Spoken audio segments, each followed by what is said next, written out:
Welcome to the Wisdom of Jacob's Ladder. I'm your host, best-selling author of Life After Breath and the Wisdom of Jacob's Ladder, Jacob Cooper, coming to you here from the Wisdom of Jacob's Ladder studio. Today's guest on the Wisdom of Jacob's Ladder is author of top-selling book My Father's List, Laura Carney. Laura is going to be talking about the bucket list which was discovered from her father's passing and the meaning that her father's bucket list has had in her own personal life, as well as understanding what the bucket list is and how we could utilize it for ourselves or our loved ones who are in spirit. For those of you who are new to my channel, we love having you on. Make sure to hit that subscribe button and bell notification icon to stay up to date for more weekly podcasts and interviews coming your way. Without further ado, though, let's welcome Laura Carney here on the Wisdom of Jacob's Ladder. Laura Carney, thank you so much for being my guest here on the Wisdom of Jacob's Ladder. I've been a big fan of your work, and I know we have a mutual acquaintance that we've both been on a podcast of, The Dead Life with Alison Dubois, that was a great connector, in having you come here. So I loved your interview, two interviews rather, on The Dead Life, which I know, so many others benefited from. But for viewers who haven't catched that interview as well as your incredible media rounds that you've been making, tell us a little bit about Laura Carney and what you're doing today. Tell us a little bit about your background and your story. Thanks, Jacob. That's a really nice introduction. I am a journalist. I primarily am a copy editor, actually, for the past 20 years in national magazines. But I put on my writing hat to write my book, My Father's List, which is the reason I was on Allison's podcast twice. It was incredible timing. She had me on the day before my book came out. Wow. I couldn't believe it. And given she's a psychic medium, it was sort of convenient since my book's about my dad who passed away. Mm. And at that moment, it was one of those things where I was so excited that the book was coming out, but I also was feeling pretty bittersweet about it because I wanted to know I couldn't just sit and have a conversation with him in person, even though, as my husband reminded me, the book wouldn't exist without my dad because it's about me checking off his bucket list, which I found when I was 38, right after I got married. And so many of the items on the list, I would actually say all of the items on the list couldn't have happened without what I believe to be my dad's spirit helping me. So I'm really excited to talk to someone like you who has had experience with the other side and, I don't know, has a lot of wisdom about it, because I'm a newbie with this stuff.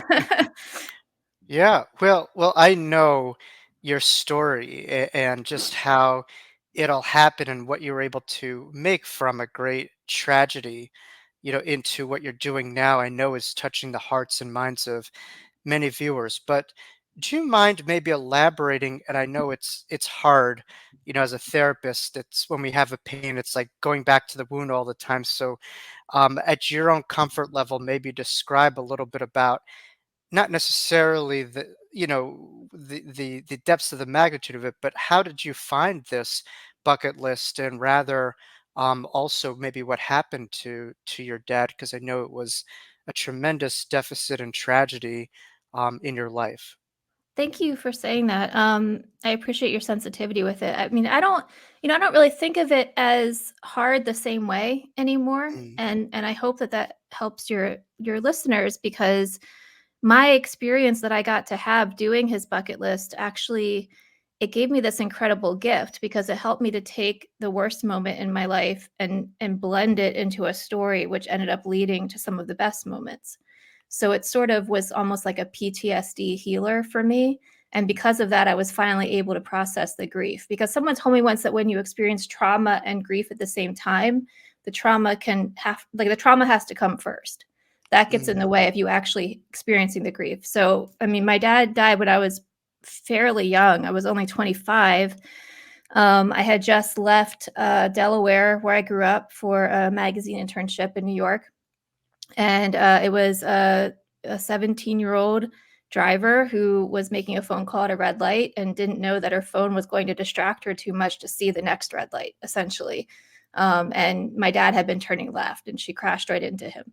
Mm. And when I was 25, that was very difficult. I mean, it would be difficult at any age, but I really personalized it because I was 25. I made it about, oh God, this is how life really is. Like I was very idealistic moving to New York, trying to get a job in journalism. And suddenly it was, uh, a lot of my life became about compensating for this really devastating thing that had happened. Because what I found is that lots of people my age, that's mostly who I was talking to at that time, they had no experience with this.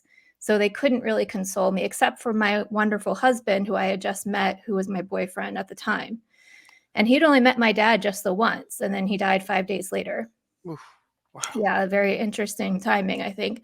So, at the very least, I always had this impression that my dad at least approved of him, because I overheard him saying, "You seem like a nice young man," and my dad hated every guy I brought home. And our relationship in those early days was difficult because I knew I had to process these very difficult emotions, and I couldn't be the person I wanted to be for him. And I would try to break up with him a lot just because it was like, it was very frustrating that I couldn't just be this fun-loving, smart, excited kid anymore who he had just met. I suddenly had these very grown-up problems that I was dealing with. So luckily he stuck around and we managed to build a life together. And I actually became super focused on work. And a big reason that I did that was because my dad, we did have not quite a court case, but like a very informal sort of trial that happened at I guess it was called, I don't know, there was a justice in the courthouse for the police station. It was a small town in Pennsylvania. And there was just one day, and there was, their lawyer was provided for us, and she just got like a $200 fine. And her license, they said they were going to take her license away for a year. I think they never did do that. It was a rude awakening for me because I realized, oh, that's all that happens when you take a life, and she was also a minor. So unless we did some kind of a civil case, not really anything could be done. But one of the results of it was that my dad's life insurance gave my brother and I a certain amount of money, a very small amount, but I managed to make that last over, I don't know, I guess about 2 years in New York, just looking for jobs. So by the time I did start getting journalism jobs, because I was just interning before, so I got jobs at the Associated Press, I got jobs at much smaller magazines, but eventually found my way up to Good Housekeeping. By the time my husband proposed 10 years later, I really looked at my career as something that had been funded by this terrible tragedy. And it made me like very purposeful with it, like I can't ever take this for granted because I mean, it's hard to survive in New York when you're 25. I really don't know if I could have done it if I didn't have that cushion for 2 years. And especially given how incredibly devastating it was really hard for me to keep just any job for those 2 years. So, by the time I was ready to get married at 35, I, on paper, looked like I was doing well. It looked like everything had fallen into place for me despite this terrible thing that had happened. And I mean, I say despite really strongly because that's how I was looking at it. Like, here's this thing I can never talk about with anyone. And I was supposed to just kind of put it behind me and just live this successful life that my dad would have wanted for me anyway. But there was still something almost like a gaping hole existing inside of me that I didn't know what to do about. And it was like, here I had just gotten married finally, and I'm 38. And yeah, the engagement took 3 years. But anyway, I was 38 and I just gotten married, and something wasn't right. Like, basically, I had this sense that because of my gender and I was now married, there were expectations on me for how I was going to live my life. Like, I'm now supposed to have kids. I'm now supposed to have a house. I'm now supposed to care more about being a caretaker for others than about my own career ambitions. That really was the message I was getting from society. And it was very confusing for me because here for 10, 13 years, I'd been so focused on my career. And I'd been so like, oh, that I have to do this because my dad would have wanted it. And now all of a sudden I have to switch. Like that was weird. And it was very like, I went into this like existential depression. And it wasn't just because the excitement of the wedding was over. It was that I just felt lost. I didn't know what I was supposed to do next. And at the same time, I had become an activist. So I was basically learning, what ways modern technology were distracting people way too much to drive safely. And I realized it was a lot of it was stuff people didn't know. The general public wasn't aware of, that there's a cognitive load of a phone that's way too much. And as a journalist, I wanted to bring that story to the public. And I just wasn't sure, like, what's the biggest impact I can have with that? How can I actually affect change? So basically, a bunch of things happened at the same time. I became a marathon runner. So that's now changing me. That was actually healing my grief quite a lot. And my editor at Works agreed to doing a story on distracted driving. And then I found my dad's bucket list.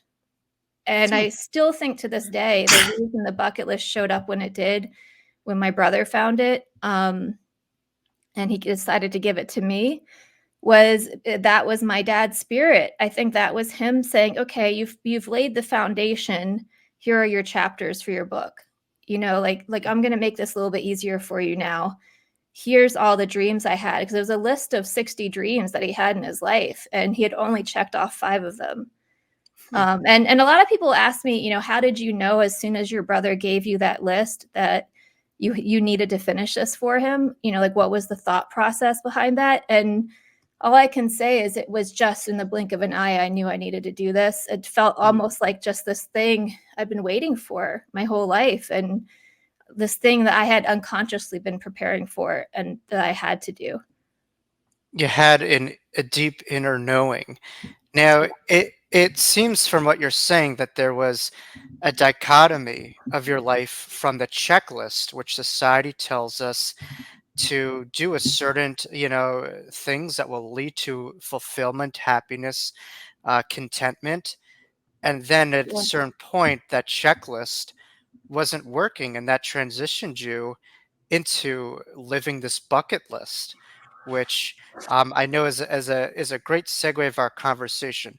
First and foremost, I wanted to just ask you, for viewers who aren't certain of what a bucket list is, what is it, and how could people benefit from just a general premise, would you say? I mean, I think people started to understand what it was after they saw that movie, the Morgan Freeman movie, The Bucket Right. List, With where Jack Nicholson, yeah, we and talked. Jack Yeah. Nicholson. Yeah, I actually just saw it for the first time a couple weeks ago. Yeah. Like I knew It's what it was, but I'd never seen it before. it's a good movie, but it's kind of like old farty, like 2 older guys who are doing this thing, and I'm Yeah, looking at but you, it's sweet. and It's it's a well, great movie. there's a reason that it seems that way though, right? It's because they're both ill. Like they're Yes, both yeah, dying when they write the list. And it's like, oh, I wish I could go back to my 20s and live my life over again. Like that was sort of how they looked at it. And yeah, they were just making this list of dreams that had gone by the wayside, that now they only have like a couple years left to mhm, figure out, or however long they said it was in the movie. My dad's list wasn't quite that. It was more a list of goals. It was more, he was a young man. He was only 29. My mom said he wrote the list after I was born. So it might have been him thinking about his own mortality now that he had a child. Maybe he was valuing his life a little bit differently. I think it's interesting that it was right after I was born, because I think in that way, the list and I were always karmically attached to each hmm, other. Because it wasn't until I existed that he had to like put these things, like get himself organized, you know? right, right, And really his particular list was a combination of career goals, experiences he wanted to have. A lot of them were sports related because he was a huge sports nut. Um, a lot of them are very poetic. Swim the width of a river, ride a horse fast, because he was a writer himself. hmm, It was a time in his life when he wrote this list where he was just out of college. He had just self-published his own book.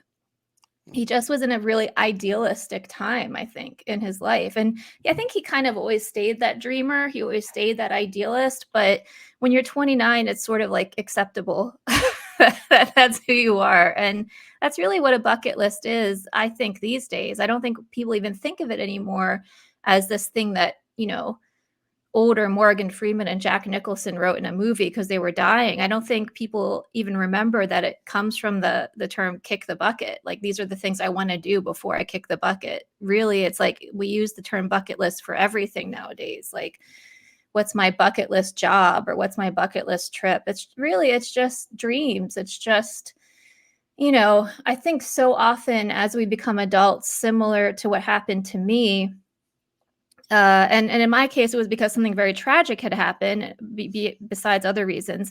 We sort of push our dreams aside, and we're looking to fit in with society, and we start shaping ourselves to match what we believe is expected of us, and almost like we're still in school trying to get good grades, Mm. And there's something really gets lost if you keep living like that, because eventually I think you're going to get to an age where you recognize, oh, no, nobody gives a crap what I do. Like here I am trying to excel still, or at least trying to be good enough. And really, I'm just doing it for myself, because with the exception of maybe a family member or someone that you're providing for, generally nobody really cares what you're choosing to do. And I think my dad figured that out really young. He was a really self-guided person. I didn't know this until I started doing his list, and I discovered more of his. It wasn't just the list. I discovered more notebooks every step of the way. And he would write these, like, promises to himself. And he would write in the vein of Napoleon Hill, and if I don't know if your listeners know who Napoleon Hill is, but he was one of the champions of, the law of attraction. He And was like an early self-help guru, yeah, well, kind of yeah. like a Jim Rome type, yeah. Yeah, very early, like 1920s early. And he interviewed Dale Carnegie, interviewed, like, by then I think he would have been a very old man, but he just interviewed these titans of business, and that's how he came up with his conclusions, because he just was trying to figure out, what does each of these people have in common? And what these incredibly successful American businessmen had in common was just that they were always willing to take risks. They were always willing to go after a dream. They didn't care how scary it was. There were just a bunch of things. One of them I remember in particular was, because I've read some of it now, one of them was have a brain trust. So that means any decision that you make sure you have a small group of people whose opinions you care about, but don't worry about everybody else, So he basically was very self-taught in that stuff. And I think that that's what inspired the list, which, in 1978 was a time when not a lot of people were doing that. He was ahead of his time, With a certainly, in lot of this. things, yeah. The self-help movement, exploded with infiltrations in Alcoholics Anonymous and titans like Tony Robbins who came later, and just a lot of, it shifted, and obviously Oprah's network, I'm sure, had a lot of uh, correlationship with it. But yeah, the I think what you were alluding to is also in our society, we kind of hold our breath to exhale. Like, we'll say, when I retire, Mhm. then I'll be able to enjoy all these things. So it's like we're just kind of set up for those last 10 to 15 years that may not even happen. We don't even know what we will be when that happens. And so for you, I don't mean to insult the movie by calling it, old. It was just, two older men. But from what you're saying, is a bucket list isn't something that you have to wait until you're older. You could be young and youthful like Laura Carney and start your bucket Thank you. list, whenever. And you don't have to wait. There's no like rules to do it. And it seems like it's found a lot of changing in your life. Now, I'm looking at Dad's bucket list. Were there things on there that you were like, oh my God, Dad, this is crazy. I'm not going to do this. Like, how could you, like, I'm not doing this. Like, what kind of things were some of the, like, wildest bucket list items there? The way you just described that, the first thing that comes to mind is skydive at least once. Mm, wow. There were several of them that did feel like I was risking my life to me. Hmm. And I did worry, does that make me seem like a hypocrite? Because here I've become this safety activist, the safe driving activist. And am I really going to, like, take a risk like that when that's sort of what I'm advocating against all the time?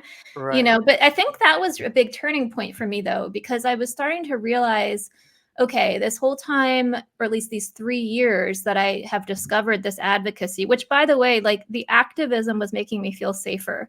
Like it was making me feel like my dad died for a reason, like, oh, maybe I'm a person who can help with that movement because I'm a writer, because I have connections, I can do that. And now I'm making sense of a tragedy, right? But it wasn't ever quite the right fit for me because my dad was just this incredibly larger than life person. And I felt like, just like, for me to be educating people about the way he died, I think it felt to me like I wasn't giving him quite enough of a legacy for what I wanted. Because I think that was the main thing that I was angry about, that when he died, it was like, it was just so tragic that it was difficult for everybody to talk about it and to actually send him off in the way that I think he deserved to be. I'm not saying, I mean, he had a great funeral. I mean, there were like strangers who came to it who I'd never met before because he was just beloved. But I think I just felt like somehow something was unfinished. So eventually I realized that I needed to be someone who called myself an advocate because I was advocating for something.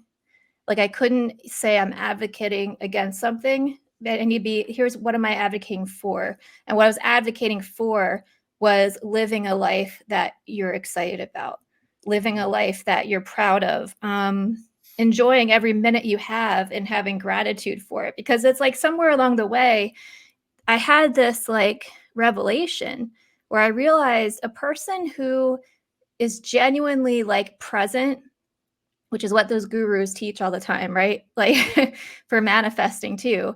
Like a person who's really here, really paying attention, really appreciating every breath that they take. That's the kind of person who's going to be a safe driver anyway, because they value their lives. And when you start, there's an interesting thing that happens, and this is what happened to me. When you start to learn how to value your life because you're doing some pretty important stuff, you start valuing everybody else's lives more, because you don't jump to the conclusion like, oh, that was just a stranger, I don't know that person, like it's sad that they died, but they're not, that's not my family. Like it's very easy. I think you had someone on the other day, or a couple weeks ago, an astrologer. He was talking about the dehumanizing from technology. Was it Tom? Was that his name?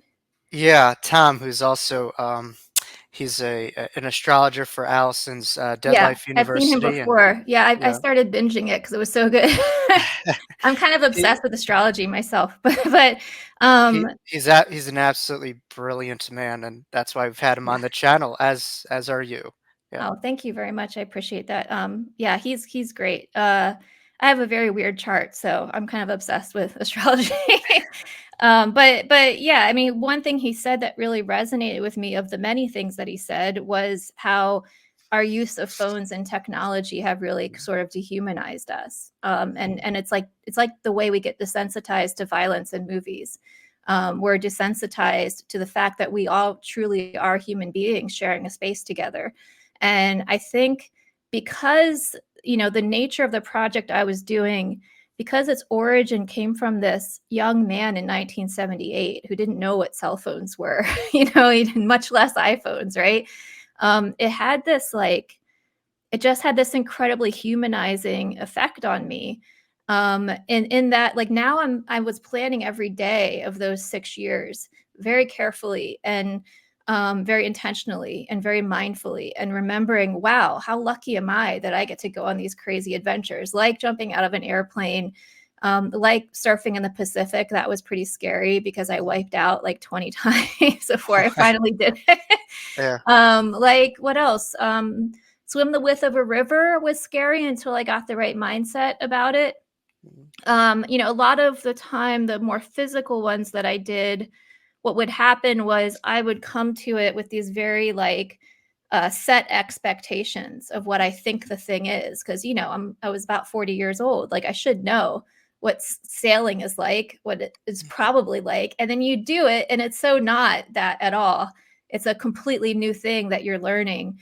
And yeah, you're going to make mistakes every single time. And what I eventually started to realize is that those times when I embarrassed myself and I made these mistakes, like those were the real gift. Like that's where the lesson was, and that was the thing that the list item was giving to me, like as something I needed, as opposed to like, oh, this isn't just some crazy adventure I'm going on because I'm privileged and, you know, excuse me, at 40, like I get to go have fun while everybody else is being serious. Like it actually usually was difficult, and it usually turned out to be something I desperately needed to learn about myself. What allowed you to get over that hump when things on that list were just too um, uh, out of reach or just felt too overwhelming? What was that thing that said, "No, I need to do this. I need to push through"? I mean, the number one thing was always just my undying love for my dad, that I wanted him to know that I believed in him, that I believed in that 29-year-old guy, you know. I felt like a kinship with that man, I think, because I identified with it so much. I mean, for me, it took till I was 38, but I had this really strong um relate I was just relating to him. And I wanted him to win, you know, because so often in my dad's life he would try things and they didn't work out, and he told Mm, me a couple months before he died, actually, because he was having some heart issues. And I mm, asked him, you know, it just seemed like the appropriate time to ask him this: is there anything that you regret from your life? And he said, I regret that I never had enough money to do all the things I wanted to do. mm, And of course, I had no idea that he had this list. And turns out he had that list in his wallet every time I saw him. Like they wow, found it on him when he died. So, yeah, he had gotten to live out 5 of them, but, you know, it wouldn't have been cool if he could have experienced all of it. And usually when I would experience these lessons, like something would click in me where even though it was something I was benefiting from that felt like something he would want to teach me, I also would realize, oh, like if he had learned this about this particular thing and like still pushed through and still did it, then he would have become like this. And mm, then maybe this hang up he had in life that used to drive me nuts about him, like it would have been fixed, you know? So it almost felt to me like what do they call that? Ending generational trauma. mhm, Like whatever insecurities he had that I felt like I was also carrying. I like one of my favorite movies that I used to watch with him all the time is Back to the Future. And it felt mm, very much like that. Like, you know, Marty McFly, for your listeners who I think everybody's familiar with that movie. Mostly most people are, but the beginning of the movie, he won't submit his demo tape of his music because he's afraid of rejection. And then he goes back in time and meets his dad. Oh, you're a writer? I never knew that. Oh, I'm too afraid of the rejection. It was like that. It's like whatever our parents believe about themselves, I think they unconsciously pass down to us. So what was happening a lot was I would be afraid, or I would think I couldn't do something, or it seemed too crazy. And then I would think, well, this was for him and now it gets to be for me. And that's a cool thing. And I need to trust in that. And then I would think, well, he's not going to let me fail. Not all the way. You know, he'll help me find a creative way of, and some of them I did solve very creatively, not quite literally. And then the third thing that would happen was anytime I did screw up, it was usually hilarious. It was mm, usually just like completely absurd and ridiculous, like peeing my pants for the entire 10 miles that I ran in mm, LA, you know, or like puking midair when I went skydiving. Like every time it would feel like, oh God, this is terrible. I knew my dad would have found it so funny and would just be like, oh, so what? Like you got a good story out of it. mm. So it's like, and then once I knew for sure I was writing a book, then it was like each mistake, I realized, oh, well, this is going to be a great story for the book. So it's okay. It almost seems in a way that when I hear you speaking of the bucket list, that it's symmetrical, allegorical for who we are in our innermost being. You know, we all come here mostly with a lot of big dreams, a lot of big hopes. There's some who might believe in a pre-birth planning phase with, you know, guardian angels or spirit guides, if you believe that or not. But there's some degree of a belief system of a higher power that governs our lives, and then we go through these things. We come here, it looks a lot better over there than over here. And then we go through these things. You're like, geez, you're crazy, you're nuts. But then we trust in this greater power over our own judgments. And eventually we learn at the end of the day, you know, it may be a little bit tumultuous, but at the end of the day, it will allow us to get to that next phase. It's there for a reason. The way out is through, and there's a Yep. trust. And it seems like for you, that's kind of what you're saying. And that trust factor allowed you to prevail with all of these things. And hopefully, viewers Yeah. can understand that with a loved one, but also in their personal lives, the value of trust in a higher power and how that could allow you to go through some of these Herculean circumstances of your life.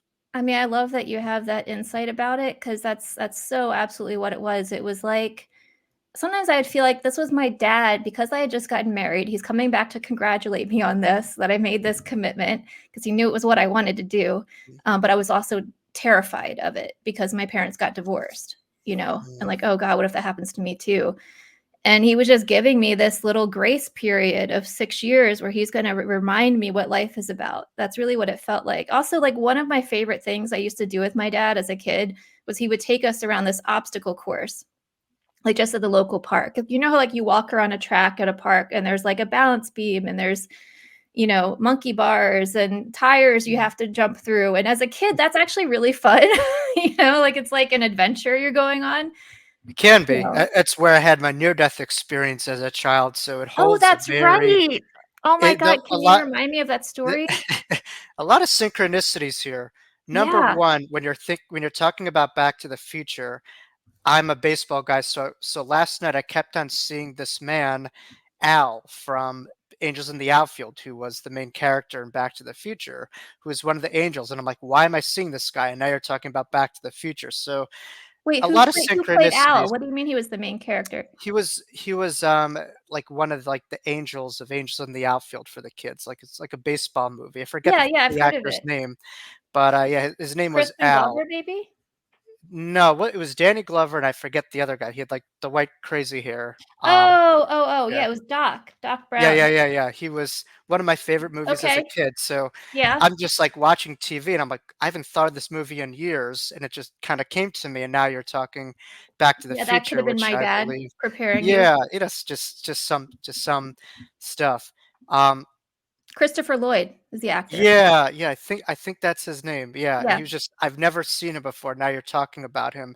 It's Yep. it's it's just funny, but on a grief journey, I follow David Kessler a lot, and he speaks about the different stages, and the last stage that he speaks about is really finding meaning.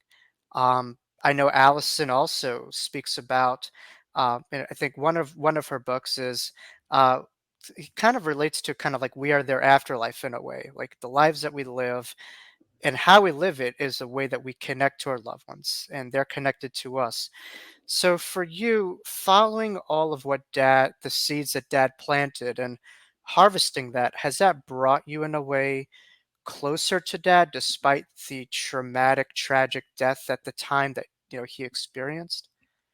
Yeah, because I mean, the reason I described it as an obstacle course is because I've always felt like these things I was doing on this list, whether it might be traveling to Vienna, or traveling to San Diego, or the sailing one, or the swimming one, or whatever, the golf one, they were always experiments to me. It was like I was getting this chance to step away from my so serious adult life and just have fun, and that's what I always associated him with. And, it was always almost like strange to me that he died in a car.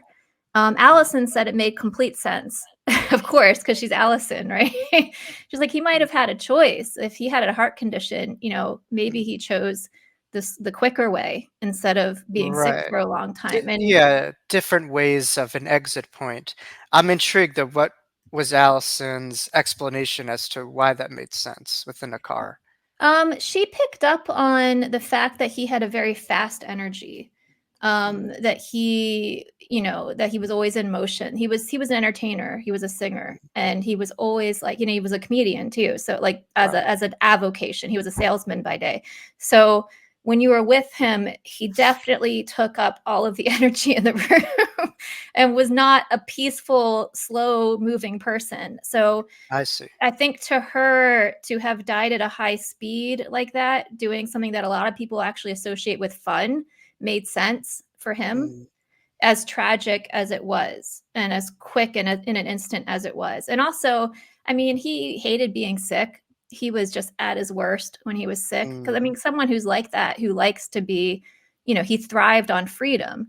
So someone mhm, who's like that is going to be kind of terrible when they're sick. And I'm terrible when I'm sick too. So that made sense to me, although I hate to fully subscribe to that idea that someone would, because some people die very painfully, and I don't want to Mm, like ever say to someone, oh yeah, they chose that, you know. So I don't right. totally know where I am with believing in that, but it made sense with his personality that if given a choice, maybe his soul did pick this. But, you know, Right. also, though, he would never choose something where he couldn't say goodbye or he couldn't, you know, check in with us. And I think, you know, I talked before about wanting him to have a legacy, wanting to feel like he had the dignity that he deserved when he died.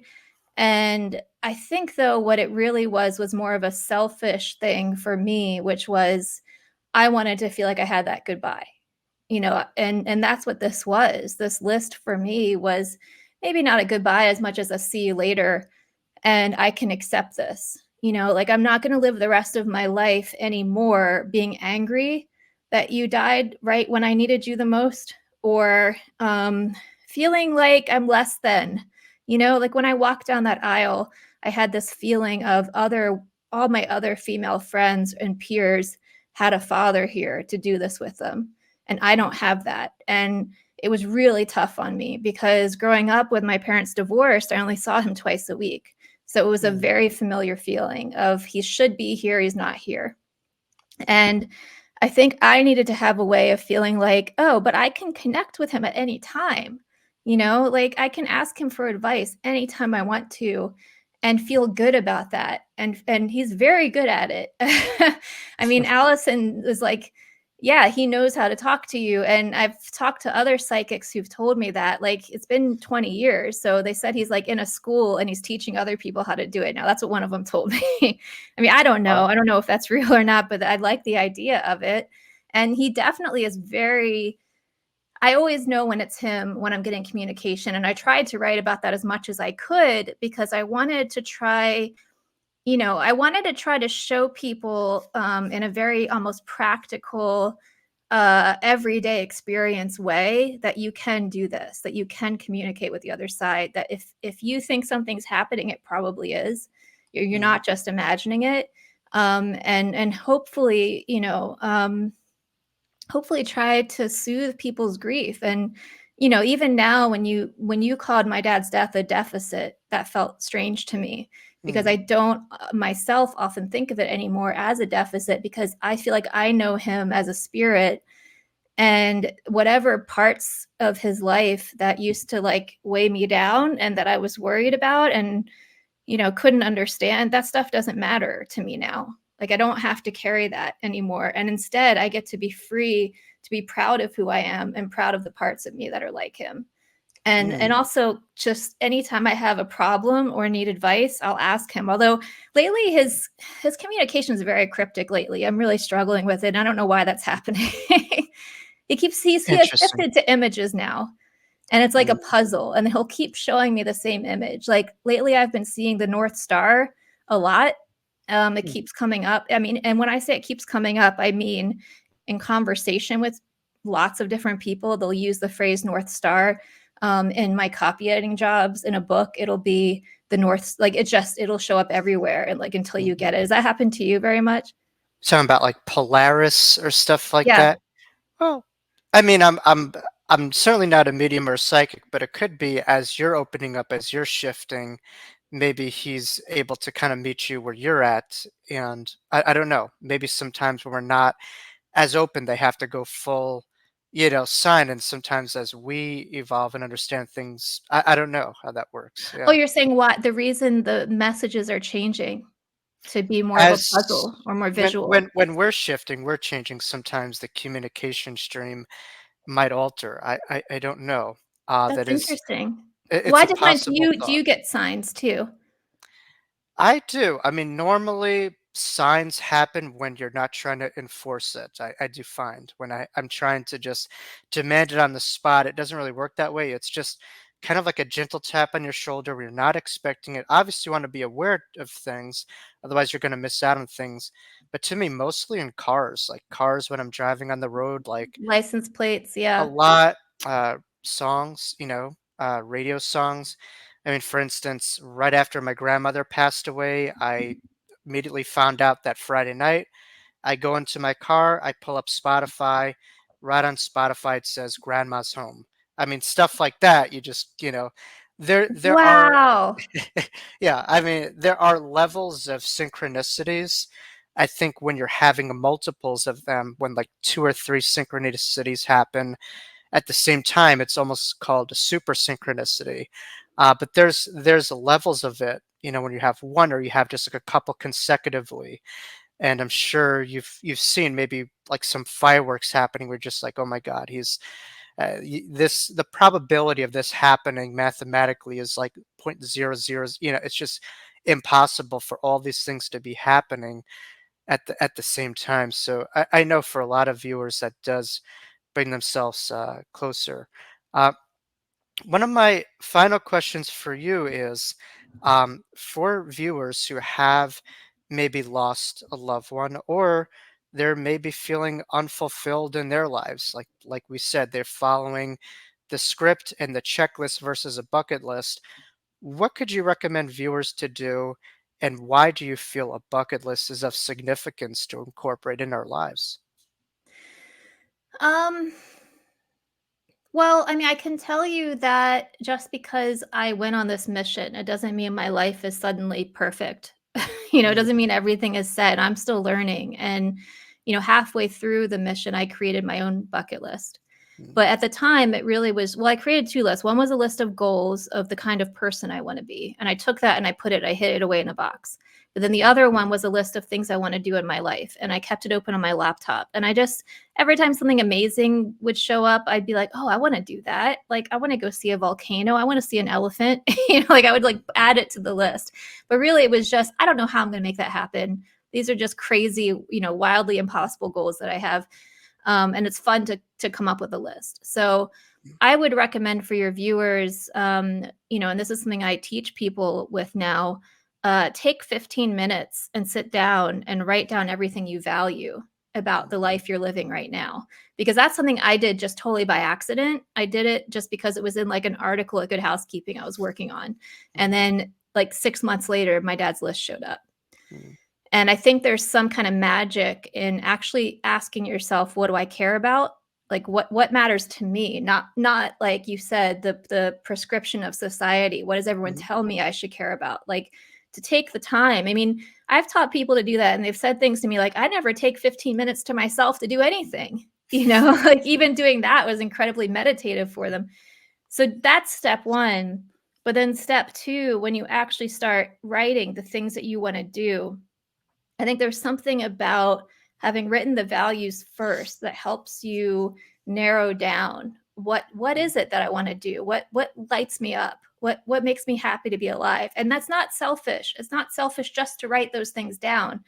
But then what starts happening though is kind of this like this flow of energy or something starts leading you to the things. It's really incredible, especially if you can convince yourself those things will actually happen. And right. with my dad's list, I did believe each of these things would happen, even the most preposterous ones like correspond with the Pope or meet a president.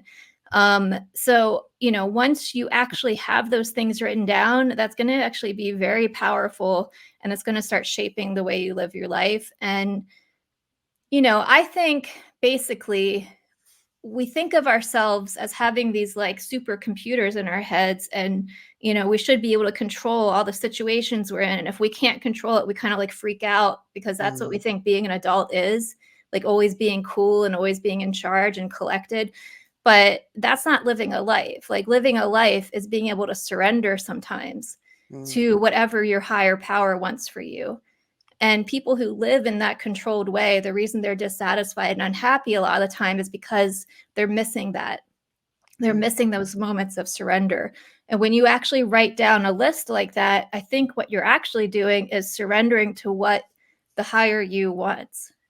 mm, And the higher you gets really happy when you do that, because she or he is like, hey, I've been here trying to tell you the whole time. And you just keep trying to be a human when you're supposed to be a spirit. Like you're just in this mm, human body, and just listen to me. Like I know what's right for you. And some of them are going to seem crazy and impossible, but if you actually set out to do them and you don't have the pressure of finishing them all, like It's more about the experiences you get to have as a result of setting this down. I think it just changes how people live. I know for me, it makes it so that whatever trauma or tragedy happens in my life, whatever I might go through, it's okay. Like I can accept it. Like it's painful and it's sad, and I still have grief for my father. But now I have this kick-ass list that I've made for myself that I'm going to do my damnedest to live out, because I know from an early age, at age 25, that we are not promised 100 years of life. We all forget however long we've decided we're going to be here. And why not try to learn this whole human thing, like as well as we possibly can, and to help other people learn and help other people experience a better life the best we can. Like, why not just take this time to give to people if we have that option, and we do. I love that, because so many people feel so small or insignificant, that their lives are so minuscule because they're acting very small. And I think to live a big life, you need to have big actions, not just big thoughts, but the actions in what we do in our lives needs to be, big. And big is a subjective term, but I think for us, you mentioned the North Star, like big to us, like what's significant to us and those around us. What are we attracted to? What do we desire? And I think you're also talking about the magneticism that we all have, where much like if we're focused on very small things, if we all of a sudden put something in our energy field and we concentrate on that, we could begin to cultivate that in our everyday lives. So there's a power that we have that I think that you're describing, that sometimes we forget, and we could really attract a lot more if we remembered the great force within. Yeah, I like that you're trying to interpret the North Star for me too, because I'm still trying to figure it out. We're all detectives on this, and we're trying to make sense of it. Now, Laura, your book, My Father's List, has really made a lot of media rounds, and it's had a lot of wonderful praise and reviews, and I'm sure it's impacting a lot of readers. But can you tell us a little bit about your book? Where could people find it? And also for you, are there any potential in-person events coming to people's, locations that they could also meet you in person too at? Well, I am actually about to do a bookstore talk in Coopersburg, Pennsylvania, in a couple weeks Well, on March 9th. Yeah. you're talking to a Cooper over here, so that's Oh synchronicity, yeah, right? it's your town, man. And then I'm gonna go down to Asheville in North Carolina. I have a talk there with my friend Melanie Brooks, who wrote a beautiful book Beautiful. called what's her book called? A Hard Silence, about her Wow. father who died of AIDS when she was very young. And those are the main two things I have on the horizon right now. I did about 20 bookstore talks right after my launch. I was on CBS Sunday Morning, and then the same anchor who interviewed me on that show actually helped me launch my book at a local bookstore here in New Jersey. And then what I ended up doing was I went back to every place I visited on the list. So, and just the bookstores that would take me, essentially. So that's how I did it. I don't know how many more of those I'll end up doing in the future. I have a couple events planned next summer, but I don't have anything concrete right now, because, at some point I realized the journey, like that particular journey, was over for me. But right now, the way I look at it is this book belongs to everyone. There was a time where it belonged to me, but now it belongs to everybody else. So I'm enjoying right now teaching classes about intentional living and bucket lists, and helping people do it on their own. And even, if you look in the back of my book, you can go to Barnes & Noble, you can go to buylauracarney.com. That's probably the easiest way. It's available in Target, Walmart, on Amazon, indie bookstores. There's lots of those. But if you open the book, when you get to the end of it, you'll see my 13 pages of acknowledgments. And a lot of people help me with this, but you'll also see all of these lined pages, because they're there so that you can write your own bucket list. Like, that's kind of the goal. So, and I think it's really interesting that you keep mentioning these moments of synchronicity today, because that happens a lot. Like, I'll have people come and tell me they found my book, and they have this sense like, oh, I was meant to find this. And I think that's so cool because, of course, I felt that way about the way the list showed up in my life. So the fact that it has like a contagious effect and other people feel that way too, I think that's kind of amazing. It's beautiful. What was that Picasso quote that said, "The purpose of life is to find your gift. The meaning of it is to give it away." Something along those lines. And it seems for you like you found this gift, so to speak, within this bucket list. You've incorporated in your life. You've seen although no one's immunized to trauma, to grief, the human experience, but it seems like you've seen the benefit that it has brought you in your life, and now you're wanting to give that over to others, and I think it really comes back to compassion and seeing the oneness that we're all a part of, how we're a brothers and sisters keeper, and really here to make that ripple effect, just as dad made that effect on you, and you're seeing that and you're creating, to the world around you. So I think that's a beautiful symphony that you are a part of and creating. So thank you for that.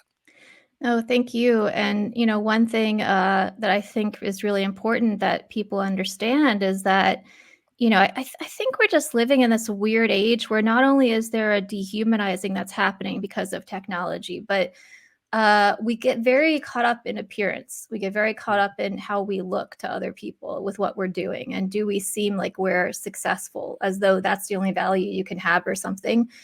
And the truth is, like, all I cared about was that I finished this list. I finished, like, for example, number 3 was write and have a few novels published. So I counted my dad's book and mine as that. I didn't have to have a book that was going to be successful. I didn't have to have people care about it this much as they have, or make all the appearances I've made. That just happened that way.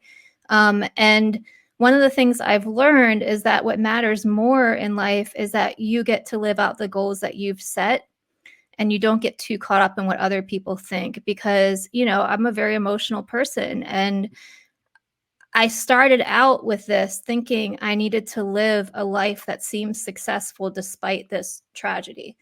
But we're not supposed to just ignore tragedies in our lives. We're supposed to actually feel how we feel about them. And the sadness that I felt about it, and that I still feel sometimes, that doesn't just go away, that's beautiful too.